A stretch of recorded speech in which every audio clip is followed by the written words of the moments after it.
اچھا تو judicial commission اگر بن جاتا ہے اس میں کیا وہ انویسٹیگیٹ کریں گے؟ یہ انویسٹیگیشن کرے گا کون؟ ایف آئی اے کرے گی، پولیس کرے گی، فوج کرے گی، کون کرے گا؟ نہیں دیکھیں، آپ نے جو ہے ایک جو پچھلا الیکشن بنا تھا جو 2013 والا ہوا اور جب دھرنے ہوئے سارا معاملہ ہوا تو اس وقت کی گورنمنٹ نے ایک لیٹر ڈالا آپ کے چیف جسٹس آف پاکستان کو کہ آپ اس پہ کمیشن بنائیں، اور چیف جسٹس آف پاکستان جو اس دور کے تھے ناصر الملک صاحب، انہوں نے اس کو پریزائڈ کیا، ہیئرنگز ہوئیں، انویسٹیگیشن آئی، لوگ ایویڈنس لے کے آئے اور اس کے بعد ایک کنکلوزیو فائنڈنگز آئیں۔ اس کے اندر بھی یہ پروسیس ہے، چونکہ یہ ایک ایسا معاملہ ہے کہ جس کے اندر پروب جو ہے وہ ایگزیکٹو فنکشنز کا نہیں ہے، اس کے اندر پروب یہ ہے کہ آپ کی جو جوڈیشری کے امپورٹنٹ ججز ہیں ہائی کورٹ کے، ان کی سرٹن ریزرویشنز ہیں، سرٹن سیریس ایلیگیشنز ہیں، سرٹن سیریس فیکٹس ہیں جو انہوں نے لائے ہیں، اس کو ہائیسٹ لیول کے اندر پروب ہونا چاہیے، اور کون کرے؟ اس کو جوڈیشری ہی کرے۔ لہٰذا اب یہ ہے کہ اب جو بھی اس کا میکانزم بنتا ہے، کل تک میرا خیال ہے وہ بن جائے گا،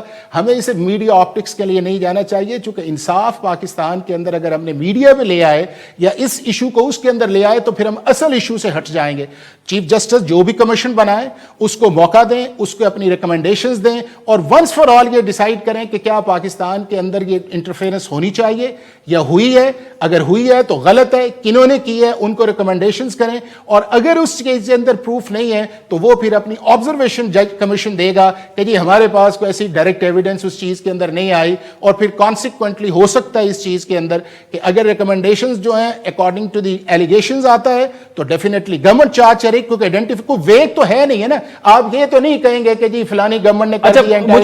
مجھے بتائیں